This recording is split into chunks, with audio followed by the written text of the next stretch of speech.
Alright, so now, as opposed to other videos, I'm actually going to show you how to put the Xbox back together. Hopefully you watched my other two videos on how to open it, but yeah, this is the part one of closing it. This is if you had opened it all the way. As you can see, my motherboard is out. Everything's separate. So yeah, first step, you want to put the motherboard back in the Xbox. As you can see, everything's still there. So yeah, put the motherboard back in the Xbox. You tilt the side towards the fans downward so that it like slips under it right there. There, so now it's seated nicely. Then the power cable for the fan right here. There's a little, can't really see it on my camera, sorry. There's a little power port right there. You just pulled it out of there just a couple minutes ago probably, so you should know where it is. Just plug it right back into the same port. This fan has been giving me a lot of issues with my videos. If you saw the last one, it's being a really pain in the butt. Huh. And I'm having trouble again. That's cool. Oh my god. Hold it. There. Alright. I'm just going to slide it back down. Cool. So now my next thing that I do is the little green thing that has the power button thing on it. I stick that back in, so I tilt it up.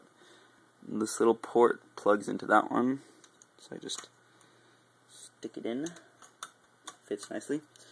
And remember, 3 Torx 8 screws, 1 on each top side, and then 1 on the bottom middle. I like doing the bottom middle one first. Just personal preference. This one isn't very sensitive, so you can kind of do it hard if you want, but not too hard. Make sure, especially Xboxes are really fragile, so don't ever do anything too hard with them. Now the top left corner. Make sure it just sits in right.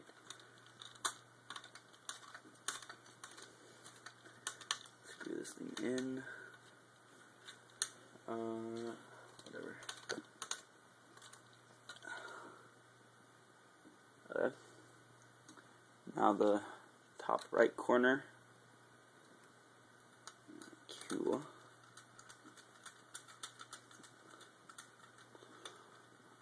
Screw it in. Alright. So now those 3 screws are in. Next thing is that little white cover thingy. You want to put it back on, snap on the, like slide it on so that the bottom hooks on first, and then just like push it on to the top. It should hang, it's like a little clip. It goes right next to that, so you shouldn't really have problems lining it right. It's pretty self-explanatory.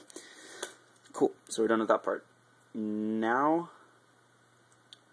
if you want, yeah, put in the DVD drive.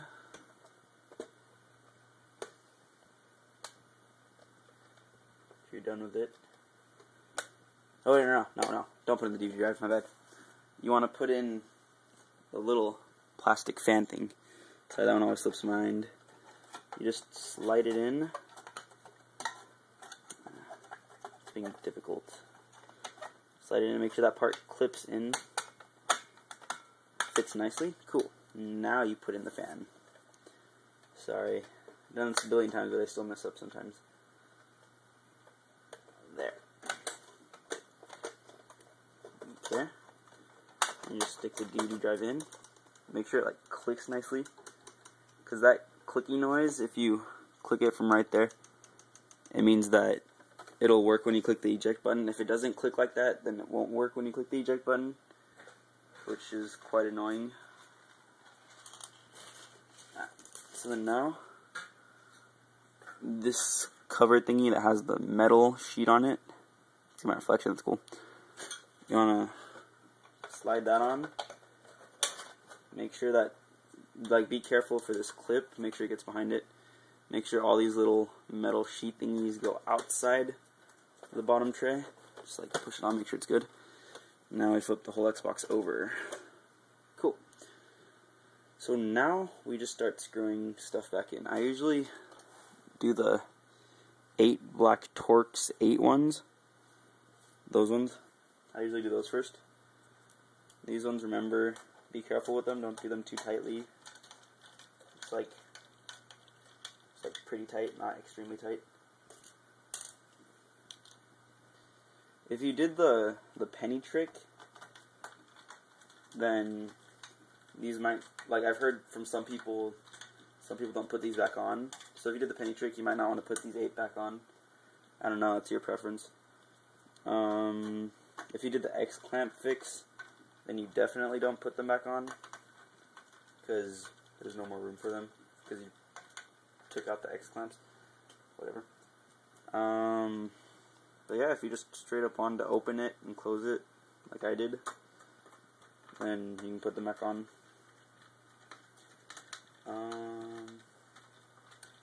If you did the penny trick and you still want to put these 8 back on, what I've noticed is,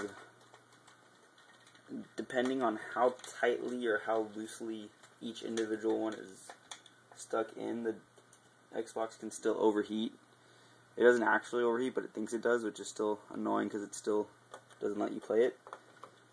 So if that's the case, that you did the penny trick and you still want to put these 8 screws back in, you kind of have to mess with it for a bit, tighten one, loosen one, just keep on trial and error until your Xbox turns on. And then also a side note, since I'm still doing this, if you did the penny trick, you probably have to do the towel trick as well. Like, it's usually the combination of the two that works, not just one.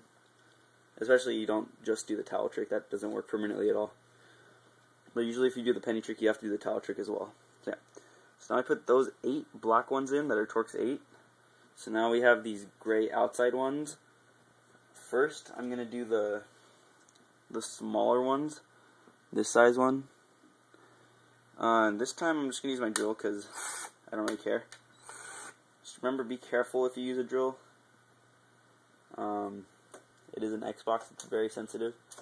So don't drill too hard and like mess the components up. There, it's pretty good. Yeah. I really suggest using a drill because if you do it right, it saves a lot of hassle. Especially I did these a bunch. You have no idea how many Xboxes I've done. So using a drill saves me a lot of pain in my hand and a lot of effort.